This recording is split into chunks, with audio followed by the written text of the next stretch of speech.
चंडीगढ़ नगर निगम की बैठक के दौरान हुआ भारी हंगामा।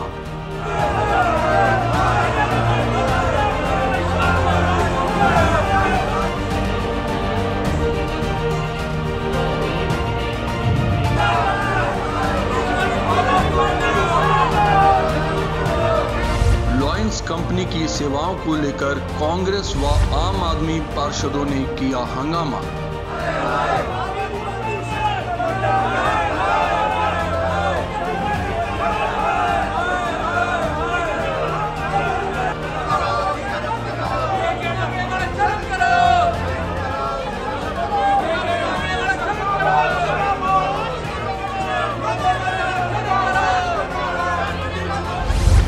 गायों में लंपी स्किन बीमारी का मामला भी गरमाया। रिश्वत मांगते हुए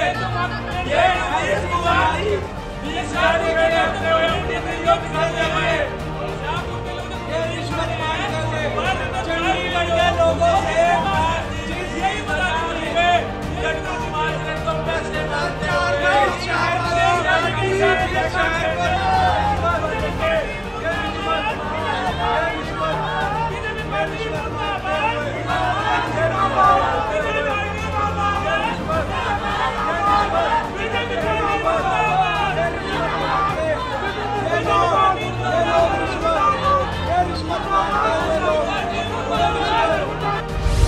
धनास से आप पार्षद रामचंद्र यादव पर ठेकेदार से रिश्वत मांगने के आरोप ने भी पकड़ा तूल।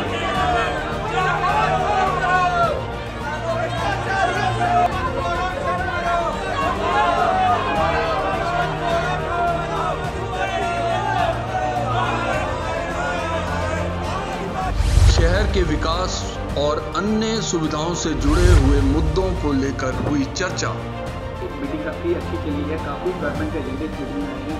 क्या क्या खास एजेंडे के लिए और किन किन चर्चा है? देखो सारे तकरीबन डेवलपमेंट के एजेंडे से मेरे ख्याल किसी ने ऑब्जेक्शन नहीं किया ना, पर किसी चलो सब भी अपनी अपनी वो इंक्लूड विच करना चाहते इंप्लीमेंट करना चाहते। जिमें गालिब जी ने भी कहा सीगा कि इन्फोर्समेंट का बहुत सीगा ਤੇ वाकई ये जो इन्फोर्समेंट का है ये इस ਨਾਲ जल्दी सॉल्व नहीं हो सकता। मैडम ने बिल्कुल ठीक गल कही है कि साढ़े कोल एक तो उन्होंने जो पेनल्टी है वो वध सानू लवानी चाहिए है, तो जो मतलब एक FRI ये होनी चाहिए है FR, तो ताकि ये जो इंक्रोचमेंट इन्नी बढ़ रही है इंस्पैक्टरों के खिलाफ बनती कार्रवाई बिल्कुल एक काउंसलर तो पूछ के अगर रोहित गुप्ता जी को शिकायत जाती है तो ये कार्रवाई होनी चाहिए है।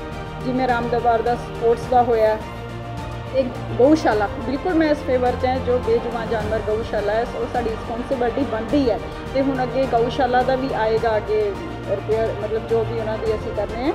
तो स्टडी टूर का सीगा गोवा का सीगा तो वो भी बिल्कुल ये चीज़ां सानू जाके देखने। देखो नॉर्मली जी गल असीं किसी के घर जाने असीं चीज़ देखते हैं उसका फर्नीचर किमें बनिया असीं अपने घर भी बनावांगे। असीं प्रैक्टिकली साढ़े भी देखो तेलंगाना वाले आए हैं, छत्तीसगढ़ तो काउंसलर आए हैं, बल्कि कानपुर जब मैं एक मेयर काउंसिल च गई उसे छत्तीसगढ़ के जोड़े की ना सीगा उन्होंने मेयर मैंने स्पैशली मिल के उन्होंने कहा कि मैम असीं तुहाडे जोड़े पार्क सीगे असीं गए सीगे तुसीं दिखाए सीगे उहदे च जो तुसीं ਉਹਦਾ ਪਿੱਟ ਦਾ ਬਣਾਇਆ ਹੋਇਆ ਸੀਗਾ ਨਾ ਸਾਰੇ ਪਾਰਕਾਂ 'ਚ ਉਹ ਅਸੀਂ ਆਪਣੇ ਛੱਤੀਸਗੜ੍ਹ 'ਚੋਂ ਬਣਾਇਆ ਤੇ ਭੋਪਾਲ ਤੋਂ ਵੀ ਇੱਕ ਕਾਲ ਆਈ ਸੀਗੀ ਕਿ ਤੁਸੀਂ ਇਹ ਸਿੰਗਲ ਯੂਜ਼ ਪਲਾਸਟਿਕ ਦਾ ਮੈਮ ਜੋ ਸਬਜ਼ੀ ਮੰਡੀ ਜਾਂ 26 'ਚ ਹੈ ਤੁਸੀਂ ਸ਼ੁਰੂ ਕੀਤੇ ਆ ਕਿ ਥੈਲੇ ਬਣਾ ਕੇ ਲੇਡੀਜ਼ ਨੂੰ ਵੀ ਕੰਮ ਮਿਲਿਆ ਤੁਸੀਂ ਸ਼ੁਰੂ ਕੀਤਾ ਸਾਨੂੰ ਬਹੁਤ ਵਧੀਆ ਲੱਗਿਆ। ਅਸੀਂ ਇੱਥੇ ਵੀ ਆਪਣੇ ਕਰ ਰਹੇ ਹਾਂ ਤੇ ਬਹੁਤ ਜੀ ਚੀਜ਼ਾਂ ਹੈਗੀਆਂ ਜੋ ਅਸੀਂ ਜਾ ਕੇ ਸਿੱਖਦੇ ਹਾਂ ਤੇ ਸਿੱਖਣ ਨੂੰ ਮਿਲਦੀਆਂ ਅਸੀਂ ਇੱਥੇ इंक्लूड करते हैं।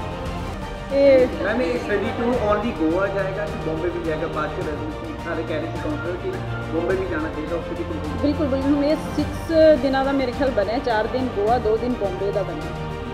टोटल अगर रफ हो सकती कितना खर्चा आएगा? वो तो हम देखो जो मतलब कि हम सारे जिमें हम आप वाले ने तो यदा विरोध किया उस हिसाब से मिलेगा जिन्ने सारे जाएंगे उस हिसाब जिन्ना एस्टीमेट बनेगा। ਹੁਣ ਇਹ ਤਾਂ ਪਤਾ ਨਹੀਂ ਹੁਣ ਆਪ ਵਾਲੇ ਜਿਸ ਟਾਈਮ ਤਾਂ ਹੁਣ ਨਾ ਕਰ ਰਹੇ ਹਾਂ ਹੁਣ ਬਾਅਦ 'ਚੋਂ ਕੀ ਡਿਸੀਜ਼ਨ ਲੈਣੇ ਆ ਆਪ ਵਾਲੇ ਜਾਓਗੇ ਵੀ ਹੁਣ ਕਹਿ ਰਹੇ ਕਿ ਵਿੱਚ ਜਾਣਗੇ ਬਾਕੀ ਉਹ ਸਭ ਦਾ ਦੇਖ ਕੇ ਐਸਟੀਮੇਟ ਬਾਅਦ 'ਚ ਅਸੀਂ ਕੀ ਜਿਵੇਂ ਬਣੇਗਾ ਐਸਟੀਮੇਟ ਦਾ।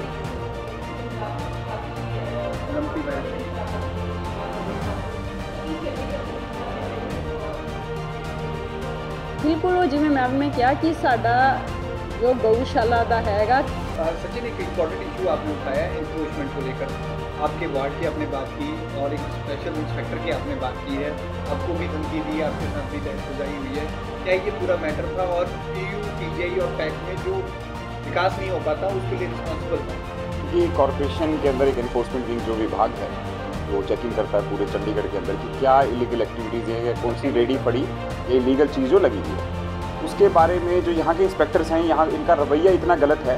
एक तो ये करप्ट है और अपने आप को दिखाते बहुत सही है। एक्चुअली जो मेरी बोर्ड है सेक्टर 11, 12, 14, 25 वार्ड नंबर 13, उसके अंदर कम से कम 150 रेडियाँ इलीगल लगी।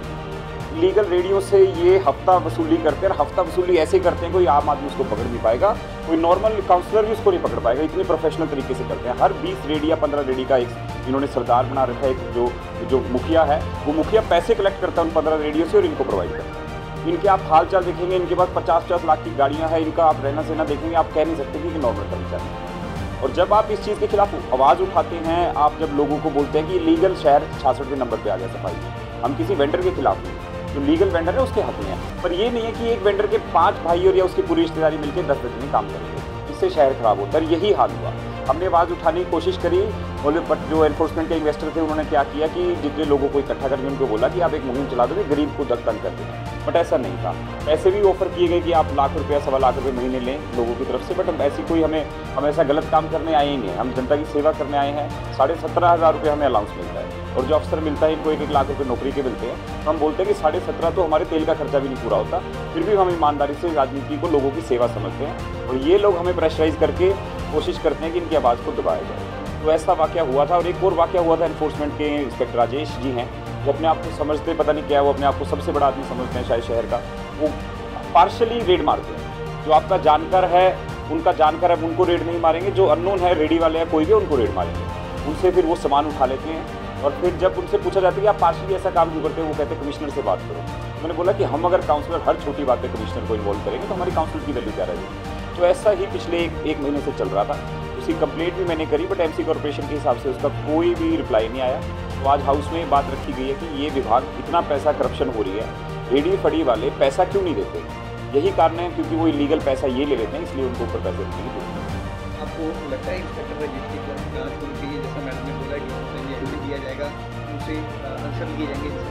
बिल्कुल जांच होनी चाहिए। और मैं तो कहता हूँ जो विभाग है, इस विभाग के ऊपर कोई ऐसा कमीशन बिठाया जाए, ऐसी टीम बिठाया जाए जो निगरानी रखे, क्योंकि ये सबसे करप्ट विभाग है।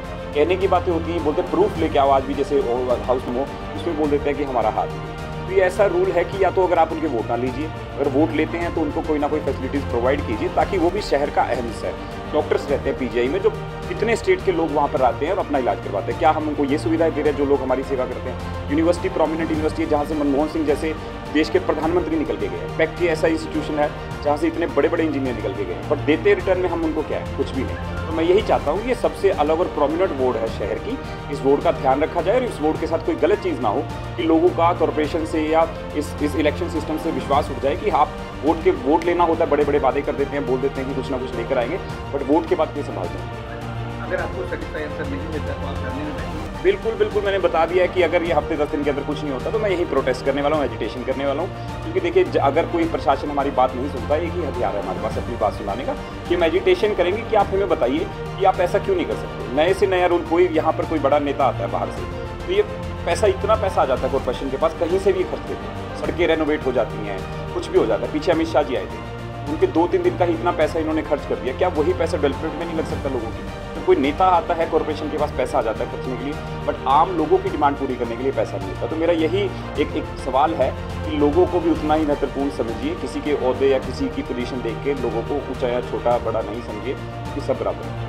बात को लेकर हंगामा भी हुआ है, आप लॉ का रद्द करने की मांग करते हैं? बिल्कुल, सुबह हम प्रोटेस्ट कर रहे थे, हमने सारे काउंसलर साहबान पहुंचे थे। सुबह हमने यही कहा था, लाइन कंपनी है जिसमें टांग का है लड़का, उसकी डेथ हुई थी, बहुत ज़्यादा शोषण हो रहा है। लाइन कंपनी एक ऐसी कंपनी बनती जा रही है जो चंडीगढ़ पे हावी होती जा रही है। जितने भी लोग हैं बहुत ज़्यादा परेशान है। सफाई कर्मचारी दिन ब दिन परेशान होते जाते हैं, सुबह से लेकर रात तक बेचारे काम करते हैं, लेकिन जब वो अपना मेहनताना मांगते हैं तो ये टाइम पे उनको सैलरी नहीं मिलती, तो उनको गलत स्टेप उठाना पड़ता है। वो अपने घर का खर्चा ना चलाने की वजह से सुसाइड कर रहे हैं। अच्छा सर, हम एक बात करें, स्टडी टूर को लेके भी चर्चा हुई, आपने फेवर में वोटिंग नहीं की, 20 लोगों ने वोटिंग की थी काउंसिलर में, तो आप इसके फेवर में हो और ये 6 दिन का टूर जा रहा है? नहीं, हम इसके अगेंस्ट है। हम ये चाह रहे थे, इंदौर नंबर 1 सिटी है, तो हम चाह रहे हैं, अभी आम आदमी पार्टी ये चाह रही थी कि गोवा की बजाय अगर हम इंदौर सिटी में जाएँ तो वो बेहतर रहेगा, क्योंकि अब हम 66 रैंक में आ गए हैं, वो हमसे बहुत बेहतर हो गए हैं। हम वहाँ पे जाएँ, कुछ सीख के आए और चंडीगढ़ को फिर से हम 1 नंबर पे लेके आ सकते। तो आम आदमी पार्टी के काउंसलर जाएंगे इसमें कि विरोध करते हैं आप? विरोध करते हैं इसमें। और इसमें जो अमाउंट दी जा रही है अभी तो 14.72 लाख इसमें बताया है। हाँ जी, पर ये मेरे हिसाब से थोड़ा सा और ऐड हो जाएगा, क्योंकि अब बॉम्बे भी जा रहे हैं, तो इसको 6 दिन का कर रहे हैं, तो जो भी कॉस्ट आएगी वो तो पता चल जाएगा। बट आम आदमी पार्टी इस चीज़ का अपोज करती है। आपको लगता है ये वेस्ट ऑफ मनी है, क्योंकि इससे पहले भी काफ़ी स्टडी टूर जा चुके हैं लेकिन उसका इम्प्लीमेंटेशन नहीं है? इसीलिए हम आम आदमी पार्टी इसीलिए अपना स्टैंड यहाँ पे ले रही है। जब हमने पिछले टूर किए, जितने भी अभी तक स्टडी टूर्स हुए हैं, उसकी आउटपुट क्या निकली है, क्योंकि ये पैसा हमारा नहीं है, ये जनता का पैसा है। तो आम आदमी पार्टी नहीं चाहती, हम उनमें से ही आए हैं, हम भी आम आदमी पार्टी हैं, हम नहीं चाहते किसी का 1 रुपया भी वेस्ट हो। अगर इनको इंदौर लेके जाते तो हम बिल्कुल जाते, हमारी आम आदमी पार्टी बिल्कुल जाती, क्योंकि वहाँ बहुत कुछ सीखने के लिए था, ताकि हम आके उस चीज़ को डेवलपमेंट कर सके और शहर को 1 नंबर पे लेके आ सकें। और लॉयंस कंपनी के खिलाफ कोई भी चर्चा नहीं हो सकी, उसके बाद उसके लिए हमने अभी टेबल एजेंडा दिया है मैम को। अभी लंच के लिए ब्रेक हुई है, क्योंकि बहुत ज़्यादा एजेंडेज थे, तो अभी आफ्टर लंच हमने मेयर मैम को सबमिट किया है कि लाइन कंपनी को जो इसका टेंडर है उसको कैंसिल किया जाए, इसको नए सिरे से किया जाए, क्योंकि लोगों का बहुत ज़्यादा शोषण हो रहा है। सफाई कर्मचारी बहुत परेशान है, 1-1 हज़ार रुपये के लिए उनके घर पे खाना नहीं है, सिलेंडर नहीं है, इनको 4-4 महीने सैलरी नहीं मिलती। तो आप खुद सोचिए, गरीब बंदा है, वो 10-12 हज़ार रुपये में अगर गुजारा कर रहा है, तो उसके पास इतना पोटेंशियल नहीं है वो 3-4 महीने अपने परिवार को सर्वाइव कर सके। उनके पास ट्यूशन बच्चों को पढ़ाना है, उसके लिए फ़ीस नहीं है। जब वो अपने मैनेजर से मांगते हैं, फ़ोन करते हैं, वो उनका फ़ोन नहीं उठाते, उनका बहुत बुरे तरीके से शोषण हो रहा है। और आम आदमी पार्टी इसके बिल्कुल खिलाफ है। लाइन कंपनी जल्द से जल्द इसका टेंडर बदलना चाहिए। अच्छा, बीजेपी किस तरह के एलिगेशन लगाती है काउंसलरों पे, आपके काउंसलर प्रभारी रामचंद्र यादव के खिलाफ एलिगेशन लगा रही है, आप किस तरह से देखते हैं इसको लेकर? काफ़ी हंगामा भी ये बिल्कुल निराधार है, उनको मुद्दे चाहिए, क्योंकि हम अच्छा काम कर रहे हैं, पब्लिक हमसे बहुत खुश है। 24 का इलेक्शन आने वाला है, लोग बहुत ज़्यादा पॉजिटिव हैं आम आदमी पार्टी को। मेरे को पूरी उम्मीद है इस बार आम आदमी पार्टी का MP बनेगा, और अगले साल हम मेयर भी अपना बनाएंगे, इस बात की मेरी गारंटी आपके साथ।